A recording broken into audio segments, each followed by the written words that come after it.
नमस्कार दोस्तों, एक बार फिर से स्वागत है आपके अपने चैनल के ऊपर। आज की वीडियो में दोस्तों बात करेंगे post office payment bank VC point या फिर वीसी आईडी के बारे में, और साथ ही जानेंगे आप पोस्ट ऑफिस पेमेंट बैंक कैसे ले सकते हैं। इसके अंदर आपको किस किस चीज़ की रिक्वायरमेंट होगी और इसके साथ आप आधार सेंटर किस प्रकार से ले सकते हैं, और इनके लिए कौन कौन से डॉक्यूमेंटेशन की रिक्वायरमेंट रहने वाली है, क्या प्रोसेस रहने वाली है और क्या इसके अंदर कमीशन और चार्जेस रहने वाले हैं। इन सब बातों पर हम डिस्कस करेंगे दोस्तों इस वीडियो के अंदर। तो चलिए वीडियो स्टार्ट करते हैं और जान लेते हैं पोस्ट ऑफिस पेमेंट बैंक या फिर आधार सेंटर के बारे में। तो दोस्तों सभी को पता है पोस्ट ऑफिस के अंदर क्या क्या सर्विस मिलती है। पोस्ट ऑफिस के अंदर आप किसी भी सेविंग स्कीम का लाभ उठा सकते हैं। पोस्ट ऑफिस के अंदर आप पोस्टल इंश्योरेंस करवा सकते हैं, मनी ऑर्डर भेज सकते हैं। ऐसी बहुत सारी सर्विसेज पोस्ट ऑफिस के अंदर दी जाती है। और दोस्तों साथ ही आधार सेंटर के बारे में भी आप जानते हैं। आधार सेंटर के अंदर आप आधार से रिलेटेड कोई भी काम करवा सकते हैं, जैसे आधार के अंदर एड्रेस चेंज करवाना हो, या फिर मोबाइल नंबर अपडेट करवाना हो, या फिर नाम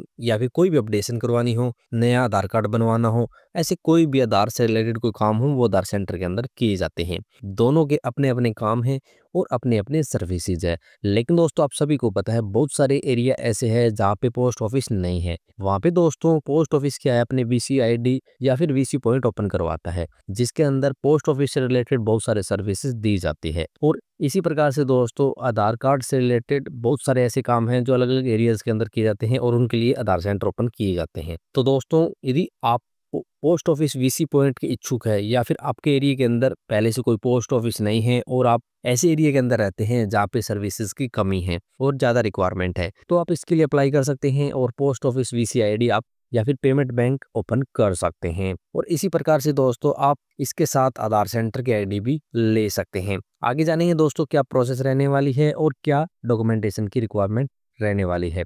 सबसे पहला क्वेश्चन आएगा, यदि आप पोस्ट ऑफिस वीसी पॉइंट लेना चाहते हैं या फिर साथ में आप आधार सेंटर चलाना चाहते हैं, तो इसके लिए क्या एलिजिबिलिटी क्राइटेरिया है। एलिजिबिलिटी क्राइटेरिया की बात करें तो कोई भी पर्सन जो 18 वर्ष से अधिक का है वो इसके लिए अप्लाई कर सकता है, और आवेदक भारतीय निवासी होना चाहिए। इसके साथ आवेदक सीएससी वीएलए दुकान मालिक या कोई भी इच्छुक उद्यमी होना चाहिए। इसके साथ दोस्तों कोई भी स्थानीय निवासी है, मान लो कोई गांव में रहता है और वहाँ पे रिक्वायरमेंट है, तो वहाँ से भी अप्लाई किया जा सकता है।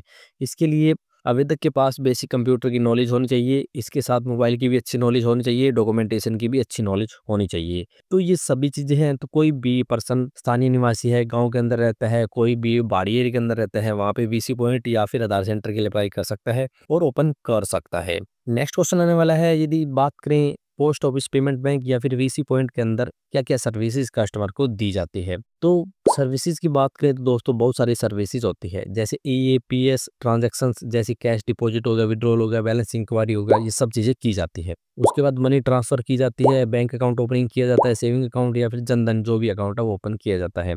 इसके साथ दोस्तों कोई भी बिल पेमेंट करवा सकते हैं, रिचार्ज सर्विसेज आप वहां से ले सकते हैं। इंश्योरेंस हो गया, गवर्नमेंट स्कीम हो गया, सभी की facility post office payment bank या फिर वीसी पॉइंट के अंदर दी जाती है। इसके साथ कोई भी डिजिटल बैंकिंग हो गया, फाइनेंशियल इंश्योरेंस सर्विसेज होगी, या फिर सेविंग अकाउंट होगी, या फिर आपको किसी भी पोस्ट ऑफिस की स्कीम का फायदा उठाना है, पोस्टल इंश्योरेंस लेना है, वो सभी काम वीसी पॉइंट के अंदर किए जाते हैं। एक किस्म का दोस्तों यूं सोच ली पोस्ट ऑफिस की ये छोटी ब्रांच है और वहाँ पे सभी सर्विसेज आपको दी जाती है। और बात करें आधार सेंटर की या फिर आधार जो भी काम करते हैं, तो उसमें बहुत सारी सर्विसेज आधार से रिलेटेड होती है। आधार के अंदर कोई भी अपडेशन करना हो, नया आधार कार्ड बनवाना हो, एड्रेस चेंज करवाना हो, मोबाइल नंबर अपडेट करवाना हो, ये सभी काम वहाँ पे भी किए जाते हैं। तो ऐसे दोनों प्रकार के काम दोस्तों यदि आप पोस्ट ऑफिस वीसी पॉइंट लेते हैं तो वहाँ कर सकते हैं और अपना बिजनेस स्टार्ट कर सकते हैं। नेक्स्ट क्वेश्चन आने वाला है, यदि आप post office VC point open करना चाहते हैं तो इसके लिए कौन से डॉक्यूमेंटेशन की रिक्वायरमेंट रहने वाली है। दोस्तों आपको बता दें, यदि आप post office VC point open करते हैं वीसी आईडी लेके, तो इसके लिए आपके पास Aadhaar card, PAN card, passport size photographs होने चाहिए, बैंक अकाउंट होना चाहिए विद पासबुक, उसके बाद शॉप ऑफिस उसका एड्रेस प्रूफ आपके पास होना चाहिए, उसके बाद आपके पास आईआईएफबीएफ सर्टिफिकेट या फिर बीसीबीएफ का सर्टिफिकेट आपके पास होना चाहिए, उसके बाद आपके पास सीएससी आईडी, और यदि आपके पास पहले से वीएलए है या फिर वीएलए की जो भी आईडी है वो आपके पास होनी चाहिए। उसके बाद दोस्तों आपको इसके लिए अप्लाई करना है। अप्लाई करने के बाद दोस्तों यदि आपके एरिया के अंदर रिक्वायरमेंट है तो आपको ये वीसी पॉइंट मिल जाएगा और आप अपने एरिया के अंदर ये सभी पोस्ट ऑफिस पेमेंट बैंक से रिलेटेड जितनी सर्विस है वो आप प्रोवाइड कर सकते हैं और आधार से रिलेटेड सर्विसेज भी प्रोवाइड कर सकते हैं।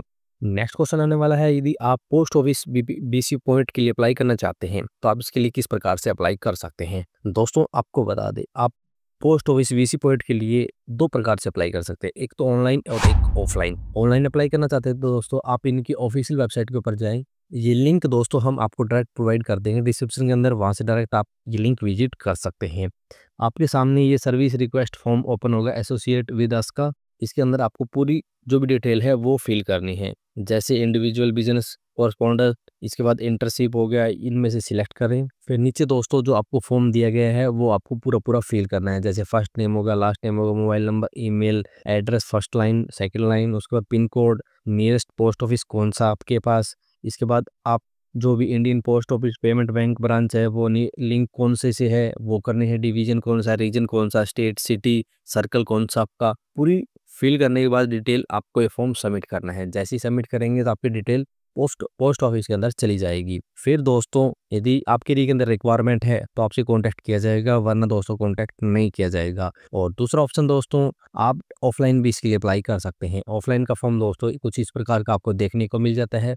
ये पूरा फॉर्म आप फिल करें, साथ में सभी डॉक्यूमेंट अटैच करें और आप अपने पास की जो भी पोस्ट ऑफिस है नियरेस्ट सिटी के अंदर वहाँ सबमिट करवा दें। जैसे ही सबमिट करवाएंगे दोस्तों वहाँ पता लग जाएगा कि आपके एरिया के अंदर अच्छी रिक्वायरमेंट है, तो आपको पोस्ट ऑफिस का वीसी पॉइंट दिया जाएगा। और फिर दोस्तों पोस्ट ऑफिस वीसी पॉइंट लेने के बाद आप वो सभी सर्विसेज अपने कस्टमर को दे सकते हैं जो पोस्ट ऑफिस वीसी पॉइंट के अंदर दी जाती है। दोस्तों आप सभी को पता है आजकल पीएनबी बैंक हो गया, एसबीआई हो गया, सभी वीसी पॉइंट ओपन करवाते हैं। सभी चाहते हैं कि कस्टमर को अच्छी सर्विस मिले, वहाँ भीड़ कम हो और सहूलियत कस्टमर को हो जाए। इसके लिए दोस्तों ये वीसी पॉइंट ओपन किए जाते हैं जिससे सभी सर्विसेज का लाभ वो उठा सके। बात रहती है आधार सेंटर की, तो दोस्तों डायरेक्ट ऐसे आधार सेंटर किसी को नहीं दिए जाते। आपको दो प्रकार से आधार सेंटर मिलते हैं, या तो दोस्तों जो आधार सेंटर की आईडी प्रोवाइड करिए, बहुत सी कंपनीज के अंडर भी ये काम चल रहा है, तो आप जो भी आधार की आईडी के लिए जो कंपनी है प्रोवाइडर है वो उनसे कॉन्टेक्ट कर सकते हैं। या फिर दोस्तों आपको पता है कोई भी डाकिया है आपके एरिया के अंदर, उसको आधार सेंटर मिल सकता है, उसके पास आधार सेंटर की आईडी हो सकती है। यदि आपके एरिया के अंदर कोई भी जो पोस्ट ऑफिस के अंदर काम करता है, डाकिया है जो पोस्ट ऑफिस सर्विस प्रोवाइड करता है, उनके पास ये आइडियाज होती है, तो आपको किसी ऐसे पर्सन से कांटेक्ट करना पड़ेगा जो काम करता है और उनके पास ये आधार सेंटर की आईडी है। उनको ये आईडी आसानी से मिल जाती है क्योंकि सर्विसेज काम करते हैं वो। तो आपको उनसे कांटेक्ट करना है और उनको कांटेक्ट पे आपको काम करना है,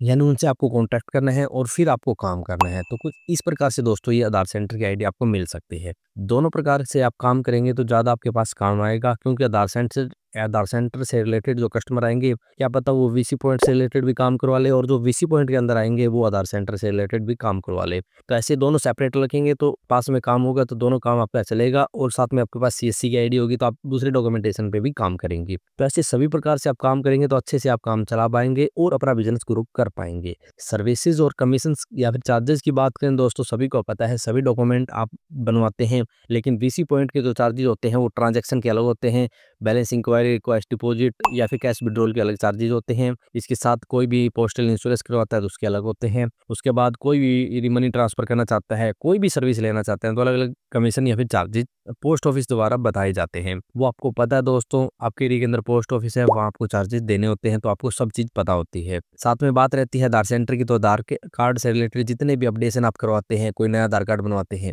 या फिर कोई भी काम करवाते हैं, तो उससे रिलेटेड जो चार्जेस दोस्तों वो आपको पता है, क्योंकि आपने आधार कार्ड जरूर बनवाया होगा, तो उसी प्रकार से चार्जेस आपको मिलेंगे। बात रहती है सीएससी आईडी या फिर वीएलए की, तो वो आपको पता है दोस्तों, क्योंकि आपने पैन कार्ड भी बनवाया है और डोमिसाइल जो भी डॉक्यूमेंट आपने बनवाए हैं उनके चार्जेस आपने दिए हैं। तो कुछ इस प्रकार से सभी के अंदर चार्जेस कमीशन होते हैं, और इस प्रकार से ही आपको वीसी पॉइंट के साथ आधार सेंटर की आईडी मिल सकती है। दोस्तों दोनों काम अलग अलग है और आपको दोनों के काम करने के तरीके अलग अलग करने पड़ेंगे। तो यदि आपके इनके बारे में कोई भी सवाल या फिर क्यूरी है तो आप कमेंट से कमेंट कर सकते हैं। तो मिलते हैं नेक्स्ट वीडियो में, तब तक के लिए जय भारत, जय हिंद।